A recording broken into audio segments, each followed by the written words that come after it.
ایک عالم دنیا سے چلا جائے قیامت تک اس کی بھرپائی نہیں ہو سکتی ہے، وہ گیا گیا ختم، اس کا علم اس کے ساتھ چلا گیا، الا یہ کہ اس نے اپنے پیچھے کچھ چھوڑا ہو، لکھا ہوا، بولا ہوا، جو بھی ہے۔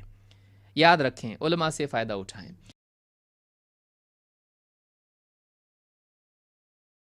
علماء کے دنیا سے اٹھائے جانے سے پہلے علم حاصل کرنا چاہیے۔ یہ بھی ایک قسم کی جلدی ہے کہ علماء آج ہیں اور ان کی مجالس موجود ہیں، وہ موجود ہیں، سوال جواب کے لیے موجود ہیں، ان کی مجلس میں دروس کے لیے موجود ہیں، آج ہیں وہ کل نہیں ہیں۔ کوئی بھی ہمیشہ رہنے کے لیے نہیں آیا۔ انبیاء بھی آئے، دنیا سے چلے گئے، ان کے بعد صحابہ، تابعین، تبع الاتباع، اور اس طرح سے سارے لوگ اہل علم دنیا سے گئے۔ آج جو اہل علم ہیں وہ بھی جائیں گے، کسی کے لیے اللہ تعالیٰ نے ہمیشگی نہیں رکھی ہے۔ لہٰذا خوش قسمت آدمی وہ ہے جو علماء کی زندگی میں ان کی صحبت اور ان کی مجالس اور ان سے تعلق کے ذریعے سے اپنے ایمان کو اور اپنے علم کو بڑھائے، ان سے پوچھ کر، ان کی نصیحت کے ذریعے سے، ان کے واعظ و نصیحت سے اور ان کے علمی دروس کے ذریعے سے ان سے علم حاصل کر لے، کیونکہ عالم کے پاس کتاب کا بھی علم ہوتا ہے اور اس کا تفقہ بھی ہوتا ہے۔ کتابیں تو باقی رہ جاتی ہیں، عالم کا تفقہ اس کے ساتھ چلا جاتا ہے، اس کو یاد رکھیں۔ قرآن و سنت میں غور کر کے فلاں مسئلہ پیش آیا، اس میں اجتہاد کر کے فیصلہ دینا، یہ تو عالم کے قلب میں ہوتا ہے۔ وہ جو صلاحیت اور وہ غور و فکر جو اس نے قرآن و سنت میں کیا ہے، وہ اس کے قلب میں مقید ہے۔ اگر لکھ دیا تو لکھ دیا، اگر نہ لکھا ہو تو اس کے دل میں ہے۔ تو اب علماء کئی دنیا سے چلے جاتے ہیں، بعد میں مسائل پیش آتے ہیں اور افسوس قوم کرتی رہتی ہے کہ کاش وہ ہوتے، آج تو ان مسائل کے لیے کچھ بولتے اور ہمارے لیے رہنمائی ملتی ہے۔ بڑے بڑے علماء دنیا سے چلے جاتے ہیں، اور امت کا المیہ یہ ہے کہ قدر جانے کے بعد آتی ہے، بلکہ انسان کا المیہ ہی ہے، چھوٹی چھوٹی چیز ہو یا بڑی سے بڑی چیز بھی ہو، جب تک پاس موجود ہوتی ہے انسان کو اس کی قدر نہیں ہوتی ہے۔ جب چلی جاتی ہے تو ہر آدمی مرثیہ لکھنے کے لیے بیٹھ جاتا ہے کہ فلاں تھے، بہت بڑے تھے، عظیم الشان تھے، چلے گئے، اتنا بڑا خسارہ امت کا ہے اور اتنا بڑا نقصان امت کا ہے۔ جب تھے تو نے کتنا فائدہ اٹھایا؟ فلاں آدمی نوجوان ہو یا جو بھی ہو، لوگ عام ہی ہو یا جو بھی ہوں، کہتے چلے گئے، اب کتنا بڑا نقصان ہو گیا۔ جب تھے تو نے کتنا فائدہ اٹھایا ان سے؟ بیٹھتا تھا ان کے درس میں، پوچھتا تھا سوالات ان سے، پڑھتا تھا ان کی کتابوں کو، کیا کیا تو نے ان سے فائدہ اٹھایا؟ تو یہ بڑا مسئلہ ہے امت کا کہ اہل علم جب دنیا میں ہوتے ہیں ان کی قدر نہیں ہوتی ہے، دنیا سے چلے جاتے ہیں، افسوس کو اپنے لیے بھرپائی سمجھنے لگتے ہیں کہ ہم جتنا افسوس کریں گے گویا کہ اس کی بھرپائی ہو جائے گی۔ بھرپائی نہیں ہو سکتی ہے۔ ایک عالم دنیا سے چلا جائے قیامت تک اس کی بھرپائی نہیں ہو سکتی ہے، وہ گیا گیا ختم، اس کا علم اس کے ساتھ چلا گیا، الا یہ کہ اس نے اپنے پیچھے کچھ چھوڑا ہو، لکھا ہوا، بولا ہوا، جو بھی ہے۔ یاد رکھیں، علماء سے فائدہ اٹھائیں۔ تو علماء کے اٹھائے جانے سے قبل علم حاصل کرنا۔ ابو الدرداء رضی اللہ تعالیٰ فرماتے ہیں، وہ کہا کرتے تھے، تعلم العلم قبل ان يقبض العلم، علم حاصل کرو اس سے پہلے کہ علم اٹھا لیا جائے، علم حاصل کرو اس سے پہلے کہ علم اٹھا لیا جائے۔ وقبضه ان يذهب باصحابه، اور علم کا اٹھایا جانا یہ ہے کہ علم والوں کو اٹھا لیا جائے، علم کے برتن علماء وہی اٹھا لیے جائیں، علم کے حاملین اٹھا لیے جائیں۔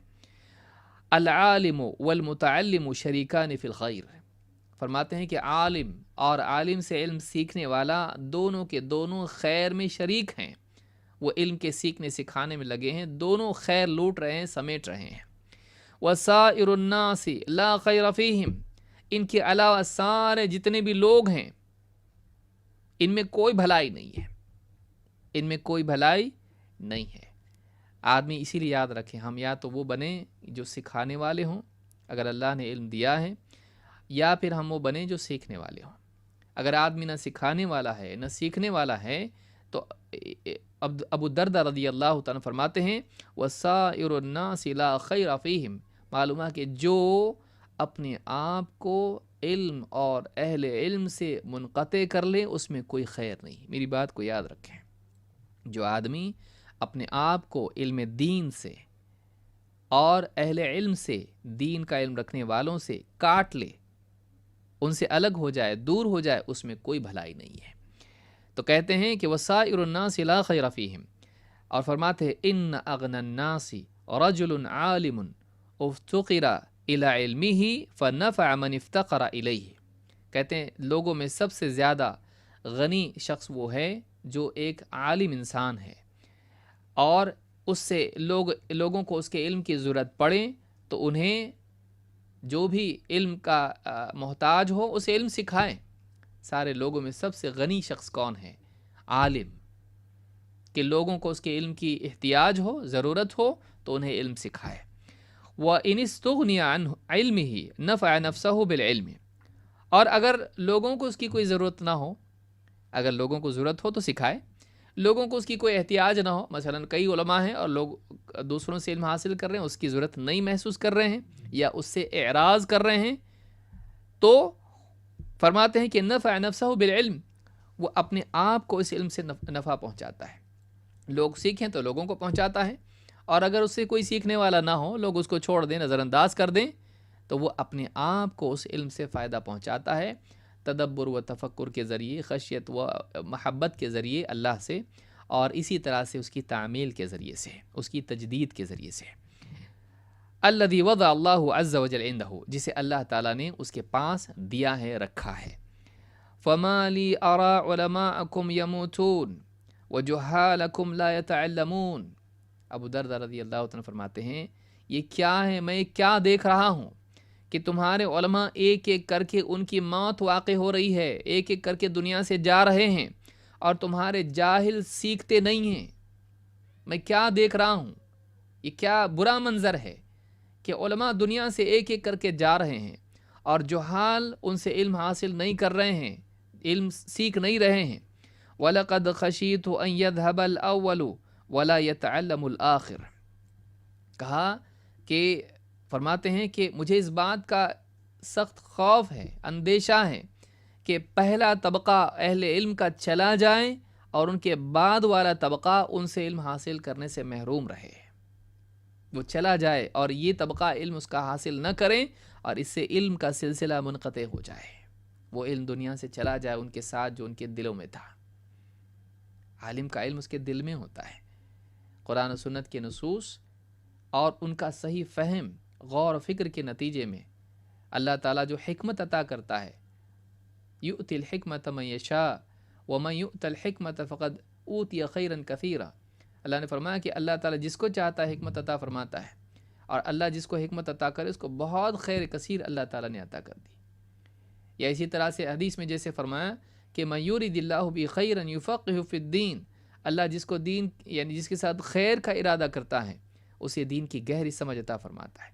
یہ جو سمجھ ہے جو عالم کے دل میں ہوتی ہے، اگر اس سے سوال کے ذریعے سے، اس کی صحبت کے ذریعے سے، اس کی مجلس کے ذریعے سے حاصل نہ کی جائے، اس کے ساتھ چلی جائے گی۔ آپ اس کے ساتھ بیٹھیں گے، اس سے پوچھیں گے، اس سے سنیں گے، ملے گی نہیں۔ آپ کو پیڑ کا سایہ پانے کے لیے پیڑ کے نیچے بیٹھنا پڑے گا، آپ دور رہیں کہ اس کا سایہ کیسے پا سکتے ہیں؟ علماء کی صحبت کے ذریعے سے ان کی خیر حاصل ہوتی ہے، عالم کبھی محروم نہیں کرتا ہے۔ واقعی اللہ والا جو عالم ہے، آپ اس کے پاس بیٹھیں گے، ایک دو بات آپ کو بتائے گا نفع والی۔ تو یہ جو چیز ہے، فرماتے ہیں کہ یہ کیا ہے، میں کیا دیکھ رہا ہوں کہ علماء دنیا سے جا رہے ہو، تمہارے جاہل علم نہیں حاصل کرتے۔ مجھے ڈر ہے اس بات کا کہ علماء ایک ایک کر کے دنیا سے کہیں چلے نہ جائیں، اور وہ پہلا طبقہ چلا جائے اور بعد والا طبقہ اسی طرح سے جاہل کا جاہل رہے اور ان سے نہ سیکھے۔ معلوم ہے کہ علماء کے دنیا سے جانے سے پہلے علم حاصل کر لینا چاہیے، ان کی قدر کرنا چاہیے، ان کی قدر کرنا چاہیے۔ اور یہ بات یاد رکھیں، کتابیں کبھی بھی علماء کا بدل نہیں بن سکتی ہیں، کتاب کبھی عالم کا بدل نہیں بن سکتی ہے۔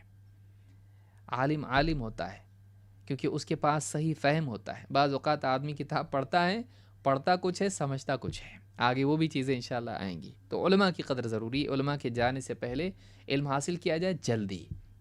جامع بیان العلم روایت نمبر 1036 پر اس کی سند لا بأس بہ ہے، اس میں کوئی حرج نہیں، قابل قبول ہے۔